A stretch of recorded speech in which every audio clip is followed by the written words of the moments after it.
అన్నారా లేదా?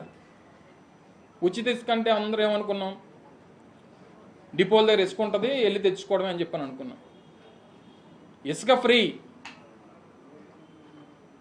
కానీ సీనరేజ్ ఛార్జెస్, లోడింగ్ ఛార్జెస్ ఇదంతా కలిపి టన్నుకు 1400 రూపాయలంట. అంటే 1394 బాటా రేటు, 1394 రూపాయలు టన్నుకి ఇసుక ఫ్రీయే. మరి లోడింగ్ ఛార్జెస్ ఎవరిస్తారు? సీనరేజ్ ఛార్జెస్ ఎవరిస్తారు? ఇవన్నీ మళ్ళీ కండిషన్స్ అప్లై. నిన్నటి నుంచి చూస్తూ ఉన్నాం, bus free, RTC bus free అన్నాడు కదా, బస్సు ఫ్రీయే, సీటుకి డబ్బు కట్టాలి, అందులో బస్సు వెళ్ళడానికి కావాల్సిన డీజిల్కి డబ్బులు కట్టాలి. కరెంటు ఛార్జీలు పెంచాం, కానీ నాణ్యమైనటువంటి కరెంట్ కావాలంటే ఛార్జీలు పెంచాలి. ఇప్పుడు ఉన్నది నాణ్యమైంది కాదు, ఆయన ఇస్తాడు నాణ్యమైంది, ఆ నాణ్యమైన దానికి డబ్బులు. తల్లికి వందనం ఒక తల్లికి మాత్రమే, మళ్ళీ ఇద్దరు కావాలంటే ఇద్దరిని పెళ్లి చేసుకోమంటాడేమో, 15,000 కావాలంటే.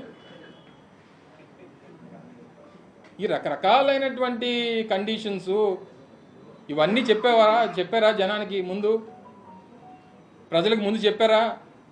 ఇద్దరు పిల్లలు ఉంటే 15,000 30,000 ఇస్తానన్నారు, కానీ తల్లి ఒకరిదే ఉంటే 15,000 అని చెప్పి ఆ రోజు ఎందుకు చెప్పలేదు?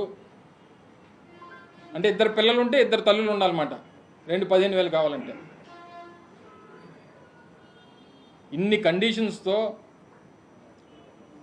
ఈ సూపర్ 6 ఎటు వెళ్ళిపోతుందో ఆయన ఇందాక మాటలో విన్నారు. 4,000 రూపాయలు పెన్షన్ ఇస్తాం, సరే ఇచ్చారు, వాలంటీర్లతో పంపిస్తాం. ఏరు వాలంటీర్లు లేరు, వాలంటీర్లతో పంపిస్తామని చెప్పి ఆయనే చెప్పాడు. వాలంటీర్లు లేరు, వాళ్ళ ఎవరిని కొత్తలు తీసుకో, నీలాంటి వాళ్ళు పెట్టుకోమనాల్సిందే. TV5 రిపోర్టర్స్ని, TV5 మీ ఎవరైతే ఉన్నారో మార్కెటింగ్ వాళ్ళు అందరిని పెట్టుకోమనాల్సింది. పోనీ సరే మేము పెట్టాం, అందుకని మేము లేము కదా ఇప్పుడు అధికారంలో, మా కోసమే రాజీనామా చేస్తారు. పోనీ ఇప్పుడు మీ కొత్త వాళ్ళని పెట్టవచ్చు కదా, కొన్ని మీ తెలుగుదేశం పార్టీ వాళ్ళని పెట్టుకొని, లేకపోతే నీతి నిజాయితీగా ఎవరైతే చదువుకున్నారో వాళ్ళందరినీ పెట్టియండి. ఏది ఏమైనప్పటికీ ఇప్పుడు ఉన్నటువంటి పరిస్థితుల్లో కొన్ని గత ఎన్నికల ప్రచారాల్లో చేసినటువంటి కొన్ని ప్రకటనలు పరిపాలనలోకి వచ్చిన తర్వాత వాటికి విరుద్ధంగా ఉన్నాయి, వీటికి అనుమానాలు ఉన్నాయి, ఆందోళన కలిగిస్తూ ఉంది ప్రజల్ని. ఈ ఆందోళనని, ఈ ప్రశ్నలకు సమాధానాలు చెప్పాల్సిందిగా, వాటిని నివృత్తి చేయాల్సిందిగా మేము కోరుతూ ఉన్నాం తప్ప వారు అమలు చేయకుండా ఉండాలనేటువంటి తపన అయితే మాకు లేదు, చెయ్యాలనే కోరుకుంటున్నాం. ఎందుకంటే ప్రజలకి మంచి జరుగుతుంది. ప్రతి ఇంట్లో దాదాపు మేము 80-85 లక్షల మంది పిల్లలు స్కూల్స్కి వెళ్ళేటువంటి వారికి ఉపయోగపడేటువంటి కార్యక్రమాన్ని చేశాం.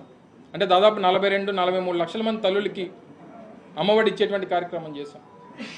సో ఇవన్నీ అనేక రకాలైనటువంటి అనుమానాలు ఉన్నాయి, వీటిని అన్నింటినీ కూడా నివృత్తి చేసి ఇప్పటికన్నా ఇంకా జగన్మోహన్ రెడ్డి గారిని నిందించడం, ఆయన మీద ఏదో రకంగా ఇష్టం వచ్చినటువంటి మాటలు మాట్లాడడం, ఇవన్నీ మానుకొని 4 రోజులు అయిపోయింది. పరిపాలన మీద శ్రద్ధ పెట్టి ఏ రకంగా చెయ్యాలి, ఏ రకంగా మంచి చేయాలి. నిన్న అప్పుల గురించి కూడా నోటికి వచ్చినటువంటి మాటలు చెప్పేశారు. నిన్న ఫైనాన్స్ మినిస్టర్ గారు చెప్పారు, 2014 నుంచి 19 కన్నా 2019 నుంచి 24లో రాష్ట్ర ప్రభుత్వం చేసినటువంటి అప్పు అప్పటికన్నా తక్కువ అని చెప్పి నిన్న నిర్మలా సీతారామన్ గారు చెప్పారు.